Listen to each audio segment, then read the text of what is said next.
Season 1 of Medsplaining is brought to you by Estee Lauder. With 40 years of night repair expertise and 30 years of collagen research, Estee Lauder are the experts in nighttime skincare.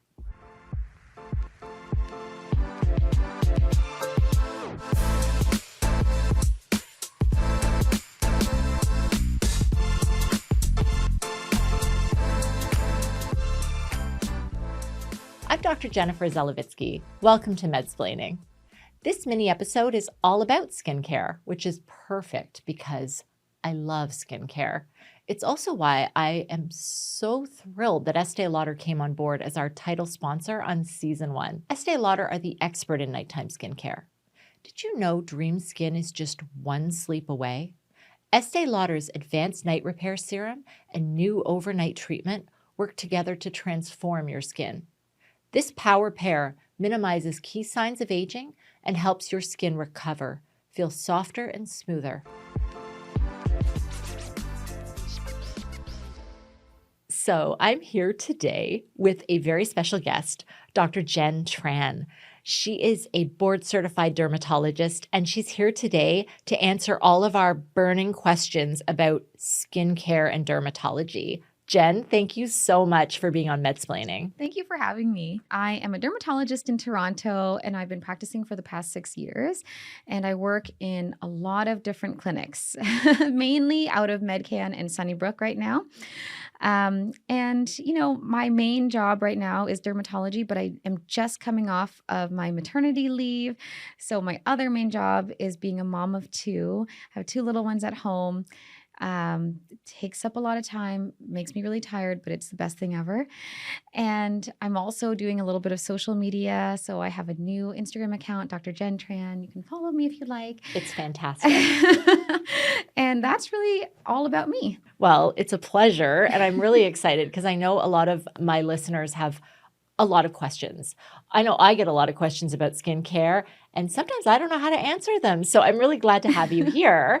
And so we've compiled some of the most common questions that you get as a dermatologist. So hopefully there's something in here for everyone. Yes, I think so. So question number 1, how can I tell if my skin is oily or dry or combination? Okay, so I feel like I get asked this question every time I'm in clinic, and someone will come in and they'll say, "What's my skin type?" Right. And it always is so funny to me because we never learned about that in dermatology residency or medical school. I feel like it's a concept that was invented, by companies to sell different product lines. And so my honest opinion is that I don't actually believe in skin types. That being said, I do think certain people are more prone to certain skin conditions. So certain people are more prone to acne, which tends to be on the oilier side, or you might have really sensitive skin, or you might really have dry skin or eczema. So that's kind of how I group it in my mind. Okay, that's really good. And it can change. Yeah. It can definitely change because when I see people in their 40s and 50s, they may have had oily skin. Suddenly they're experiencing dry skin for the first time in their life and they have to adapt. Yes, what absolutely. they're doing. Yeah. So that's great. Should I see a dermatologist every year for a mole check? Okay, so this is also kind of a controversial topic. Yeah. In Toronto, if you want to see a dermatologist, you're going to be waiting probably 6 months to see someone. In Canada, I think there's only about 700 dermatologists nationwide to support the entire country. So there's like a real issue when it comes to access, and we need to be better at that. But when it comes to mole checks, I think that what's most important is to check your own moles regularly. So you don't need to see a dermatologist every year unless you have been diagnosed with a skin cancer, specifically melanoma. Then you have to be checked regularly. But if you've never had a skin cancer, you just have a lot of moles, I always recommend checking your own moles maybe about once a month, getting someone to take a picture of your back, monitoring or even measuring ones that seem bigger. And then the most important thing is just looking for changes in those moles. If you feel like they're different, then go see your dermatologist. That's why I think, having the annual yearly checkup is not even necessarily a good idea. There's no evidence that it picks up skin cancers earlier. And then you might end up waiting a year rather than going right away to see your dermatologist when something is changing. So I don't regularly recommend annual skin checks unless you've had a skin cancer previously. What about a family history of melanoma? Still not recommended to see a dermatologist regularly unless Okay. you've noticed something changing. So let's talk about what are the changes that you're talking about. I want you to be specific so people know exactly what they're looking for in a mole that might be concerning. So we often talk about the A, B, C, D, E's. So A is for asymmetry. So if one side doesn't look like the other. B is for border. So if it's a very irregular border or you cannot clearly draw a line around it and it's kind of fuzzy, that's worrisome. C is for color. So most moles will just have one color, brown, black, dark brown. But if you start to see red in it, blue in it, multiple colors, that's more worrisome. And D is for diameter. Usually we go with 6 millimeters. If it's bigger than 6 millimeters, get it checked. And then the last one, in my opinion, is the most important, which is E for evolution. So if it's changing over time, growing, bleeding, getting itchy, doing anything different, go get it checked. That is great advice. Okay. Botox, friend or foe? Well, okay. So I'm all about aging gracefully. I think we should embrace our wrinkles. I think it reflects a life well lived. However, I love Botox. So I really think that when it comes to Botox, it's not going to change the way that you look. You will look the same, just less tired, which is important to me as a very tired mom of 2 these days, and refreshed. And there is actually evidence that Botox not only works for wrinkles, but it works for skin quality. So it can smooth out your skin. It can make pores less visible. It really can contribute to that kind of flawless glass skin look that a lot of people are going for these days. Let's talk about retinol.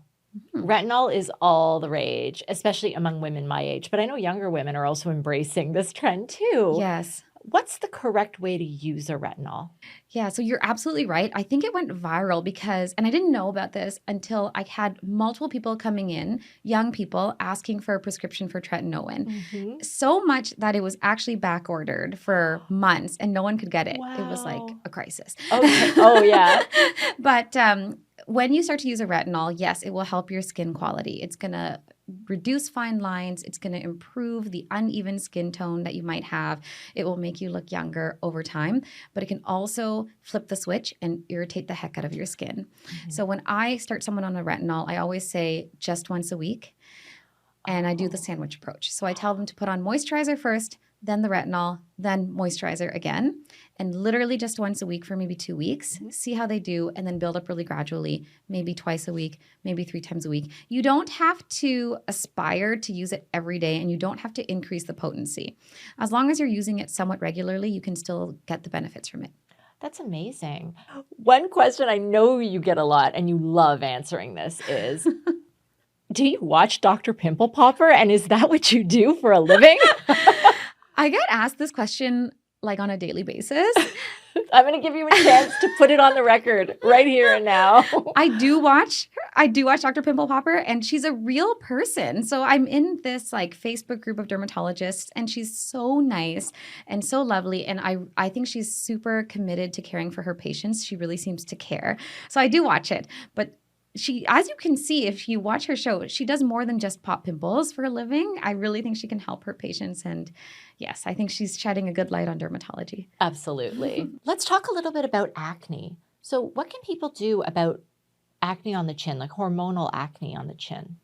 I see this a lot as well. And I think the first step is trying to figure out the root cause. I do think it is really common and sometimes associated with polycystic ovary syndrome. You would know more than me about this topic, but a lot of my PCOS patients, their first symptom is acne on the chin.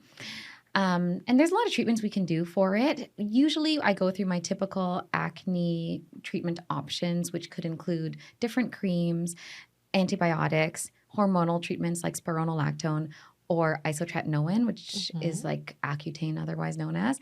So there's a new cream called clascoterone or clascoterone, and it's basically like a topical hormone treatment for your acne, and it's very effective. It takes a while to work, probably about 6 months, but it works really well. That's amazing for people to know. And then what's your take on exfoliation? How often should people be exfoliating their skin on their face? When I grew up, I feel like everyone used the St. Ives apricot The scrub apricot scrub, and like gouged away at their faces with this abrasive thing. We do not recommend that anymore. Okay. So I would say if you feel like you want to renew your skin, have a little bit more kind of shine and get rid of hyperpigmentation, you can gently exfoliate with a chemical exfoliant. So usually I recommend getting skincare that has like glycolic acid, mandelic acid, lactic acid, and just using it maybe once a week at most. Otherwise, it can really cause a lot of irritation. That's great to know. What are the biggest misconceptions about dermatologists that you encounter? I think one of the biggest ones that comes from not only patients, but also other medical specialties is that we only pop pimples Oh, yeah. or that we only give steroid creams for all of the diseases that we see. But honestly, there's so much to dermatology, like so much more. I wish I could just share it with everybody. Like there's more diseases in dermatology than many of the other medical specialties, I think, which keeps my day interesting. I feel like every patient might walk in with something different. I think a big misconception is that we don't see severe medical cases, but we actually do. So one case that comes to mind is a young girl that I saw who was itchy all over, and she just had these itchy bumps. And we dug deeper, and it turned out that she actually had lymphoma. And her skin, like you were saying earlier, her skin was like a window to what was actually going on internally, medically. Kind of on the same vein is, although we can help a lot of conditions, most of dermatology we cannot cure. And a lot of it is we're just maintaining. Like I cannot make your eczema go away, but I can help you a lot. I cannot make your psoriasis go away, but I can hopefully help you. So it's hard to break that bad news to a patient, to tell them, okay, you're going to be potentially stuck with this disease forever. That can be devastating to hear, especially when it's something that's visible, something for the world to see. So I think that is one tough part about my job. But, you know, I really think that there's hope. There's so much research all the time. So I think that even if you have something that was once considered to be chronic and severe and you had to live with it, there's hope in the future. Absolutely. So we're going to post your information below so people can find you.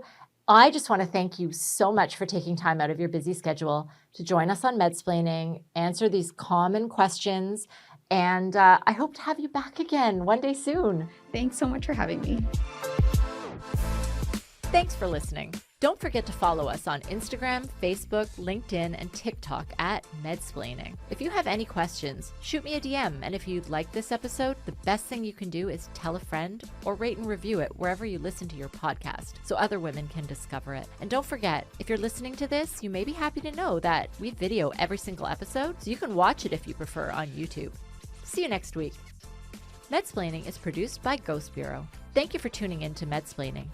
While we strive to provide accurate and insightful information, this podcast is not a substitute for professional medical advice, diagnosis, or treatment. The opinions expressed by our host and guests are their own and should not be interpreted as medical advice. Every individual's health situation is unique, and it is crucial to consult with a qualified healthcare provider regarding your specific concerns and conditions. Additionally, any links, resources, or references mentioned in our episodes are provided for informational purposes only and are not sponsored by Medsplaining. The producers and hosts of Medsplaining assume no responsibility or liability for any actions taken as a result of listening to our podcast. We encourage you to use the information presented here as a starting point for discussions with your healthcare provider. Information and references are subject to change based on scientific evidence as it evolves over time. The hosts and producers of Medsplaining are not responsible for future changes to the information and references and assume no obligation to update based on future developments. Remember, your health and well-being are paramount. Thank you for listening, and we look forward to exploring more topics in women's health with you in future episodes.